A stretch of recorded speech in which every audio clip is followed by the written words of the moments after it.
Para reparar un autómata se necesitan llaves mecánicas como destornilladores, tipos de prensas, alicates, cortantes de cable, tener algún sistema de clasificación para cuando uno desarma los mecanismos, llaves, que pueden ser llaves de dados, y líquidos como desengrasantes, quitadores de óxido, alguna libreta para poder ir anotando, y eso sería lo que se necesita para arreglar un autómata.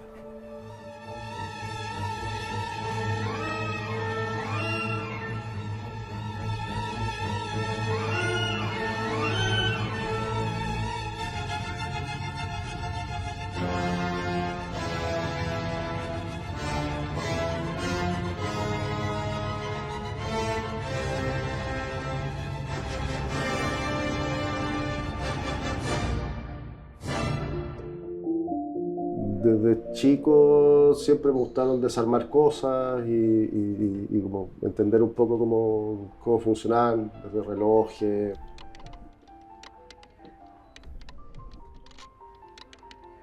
Que al final de los 70, que sale la Guerra de las Galaxias, después sale Blade Runner y hay robots y hay todo un boom de lo que es como futurista en el cine. Entonces eso yo lo veía y lo mezclaba un poco con lo que trabajaba mi papá. En el exilio trabajaba en la IBM, donde se dedicaba a soldar placas de computador.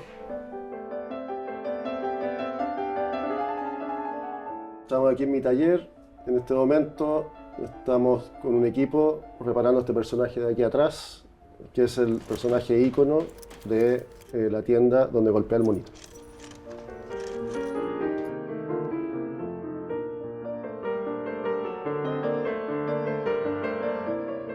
Ha sido un trabajo bien bonito en eso y como con mucho detalle y con muchas intervenciones diversas. O sea, lo que te digo, los dientes que tuvimos que hacerlo con papel japonés, el labio con otro material, limpiezas.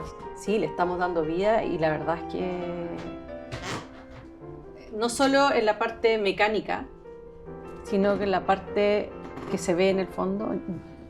O sea, si tú vieras imágenes de cómo estaba, el colorido que tenía, que era blanco, y con pestañas postizas, y entonces creo que va a cambiar mucho y para mejor.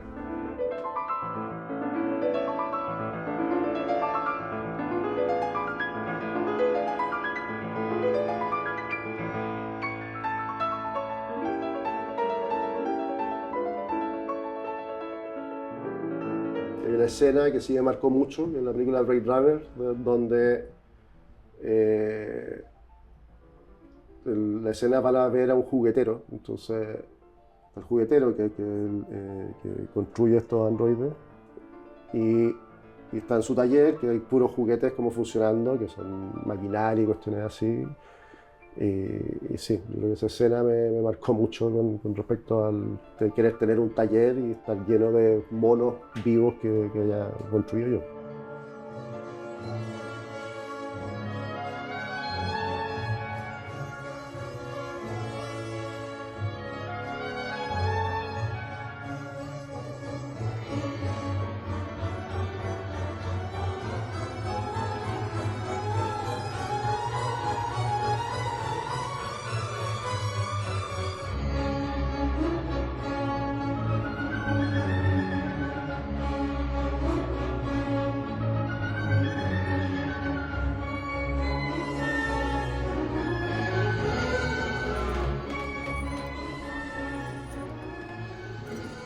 Sí, aprender a usar herramientas finalmente te sirve para hacer cualquier cosa.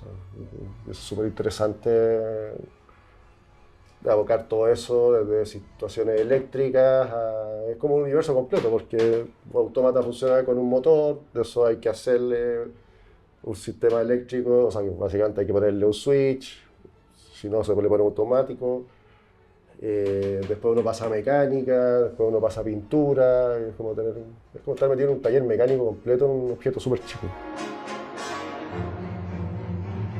Situaciones que están, o sea, partes que están malas del mecanismo y que no tienen una teoría de cómo funciona, que no siempre es así de inmediato, pero al probarlo y que la teoría era correcta, produce mucha satisfacción. O diseñar algo, diseñar en 3D, por ejemplo, imprimir y que a la primera quepa de mi mano en 3D.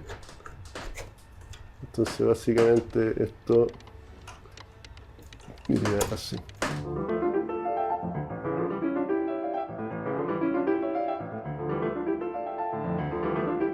Empecé a inculcarme en todo lo que era arte, como bellas artes, y a partir de eso en la universidad, acordándome de lo que me interesaba de chico, empecé a hacer mezclas, mirando sobre todo los efectos especiales de cine, que en realidad eh, son animatronics, se llaman en inglés, que son títeres básicamente hechos con sistemas neumáticos y electrónica y cosas.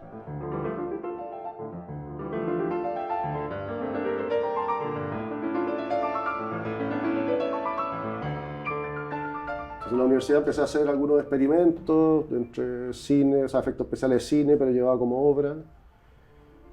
Hasta que hace no muchos años atrás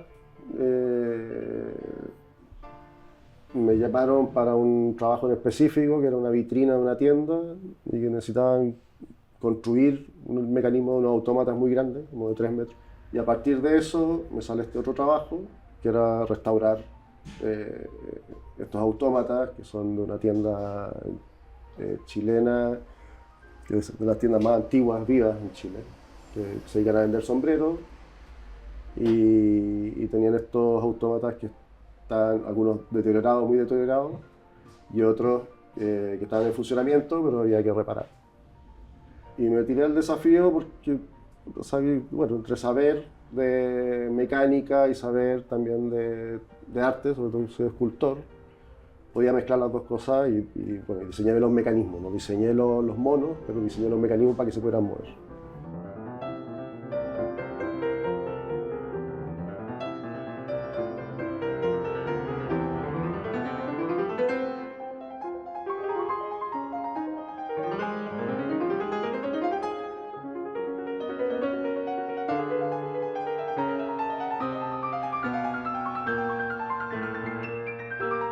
Tratando de llevar la escultura a meterles movimiento, pero a la vez trabajar con siliconas para que parecieran pieles de verdad, sacarme el molde de la cara, hacer que se movieran los ojos, meter sensores para que se activara cuando llegara gente, y compraba juguetes chinos, desarmaba y podía agarrar las placas viejas y alterarlas un poco.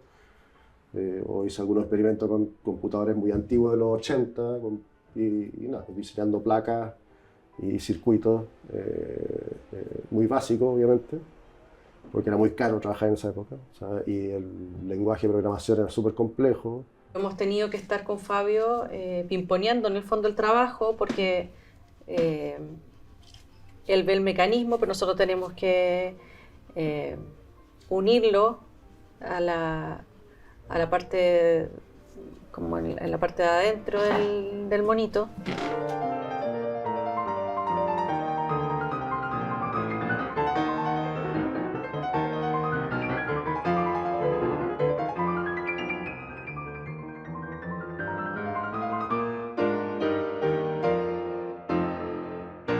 O sea, primero, o sea, cuando partí, o sea, primero hay un registro fotográfico.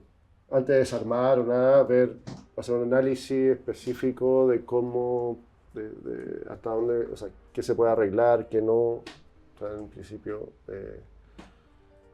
Y de ahí uno empieza a Entonces más que por día es por acciones. Entonces, básicamente uno dice, bueno, primero tengo que catalogar, después empieza el desarme. Entonces el desarmar significa que hay que fotografiar para poder después armar para que esté tal cual estaba.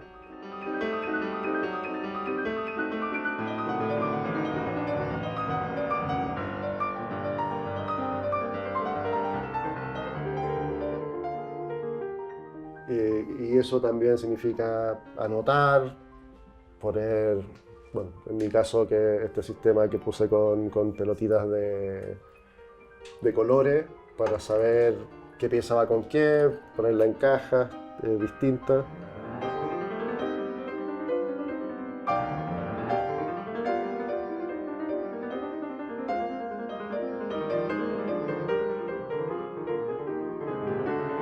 De ahí el traspaso fue a lo digital. Ahí me dediqué, porque obviamente saliendo de arte, siempre está el problema de cómo uno genera plata para vivir. Y, y sí, me puse a programar web, me puse a animar en Flash. Y después, cuando me voy a Barcelona, el 2005, en realidad me dediqué al motion graphics. Ahí estuve 7 años haciendo video mapping. Y abandoné un poco la parte física de las cosas. Eso lo retomé cuando volví en 2014.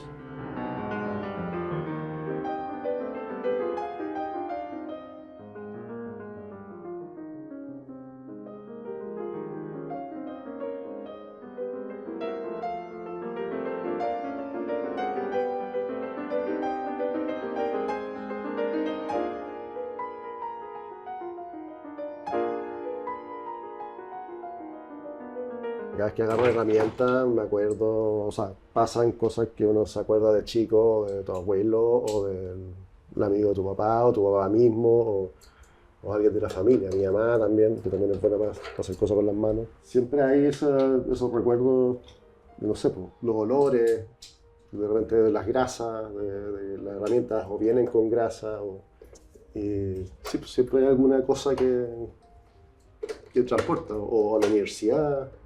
O sea, no sé, cada vez que sueldo al arco me acuerdo de la universidad. O que voy al taller de un amigo que pinta y siento el olor a trementina y automáticamente me exporta a la Universidad de Chile para estar en el taller.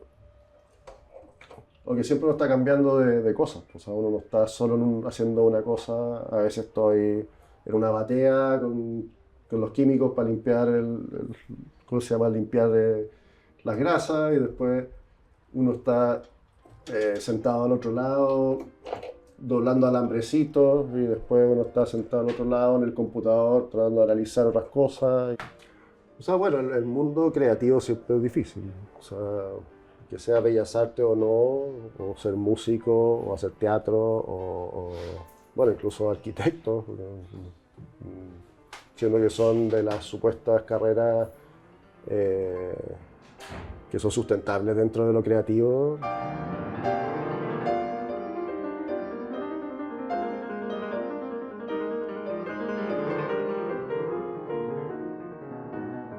O sea, yo como que no veía otro camino, ¿no?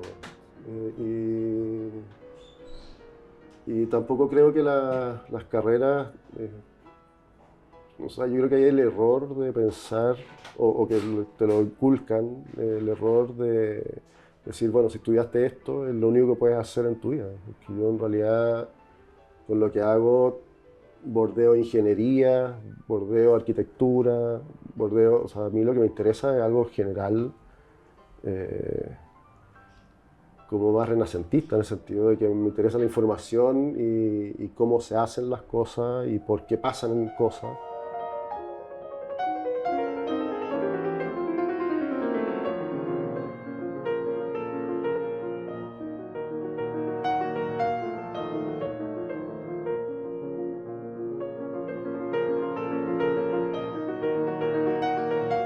Estábamos al paralelo y ahora recién, como se decidió también, en el último momento se decidió que se iba a recuperar los mecanismos internos de la cabeza, porque se evaluó y se vio que sí se podía recuperar varios de los movimientos. El monito, cuando nos entregaron a nosotros, estaba tan intervenido que tenía fijo muchos de los mecanismos originales. Le habían puesto adhesivo en toda la parte del labio con los dientes. Y eso tuvimos que con bisturí abrirle esa parte para poder rescatar el movimiento. Y de la parte original del labio estaba solamente un fragmento, entonces tuvimos que hacer todo este como injerto.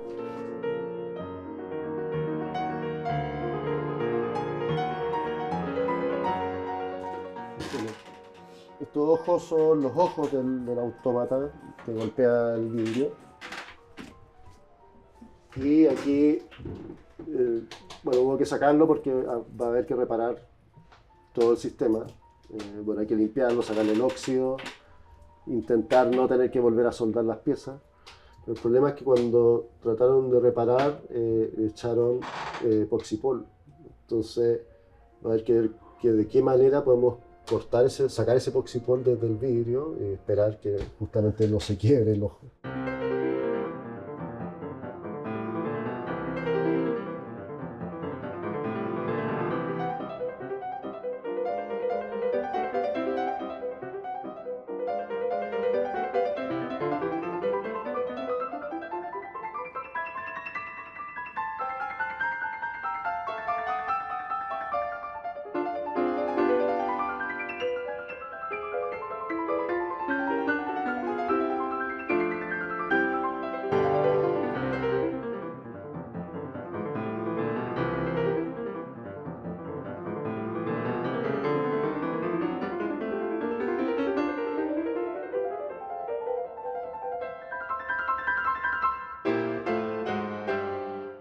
Hay que pensar que la carrera hace lo que uno es completamente falso. O sea, si uno lo ve en el mundo del arte, o sea, nuestros artistas más importantes son todos arquitectos.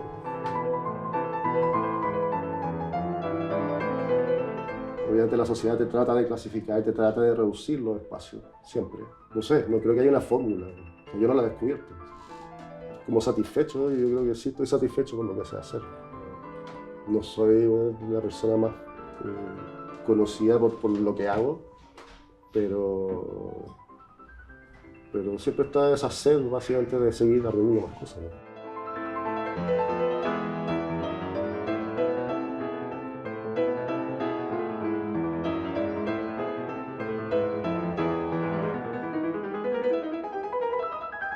La cabeza tanto de la persona que lo inventó como después que la arregló, que usó otra cabeza para hacerlo, entre que usó una tuerca y le pegó una soldadura nomás, entonces que no está en la posición original, entonces ver cómo podemos lidiar, de tratar de llegar a lo más antiguo posible, pero no se puede desarmar lo que ya está hecho, entonces sí, pues uno va pasando entre distintas cabezas.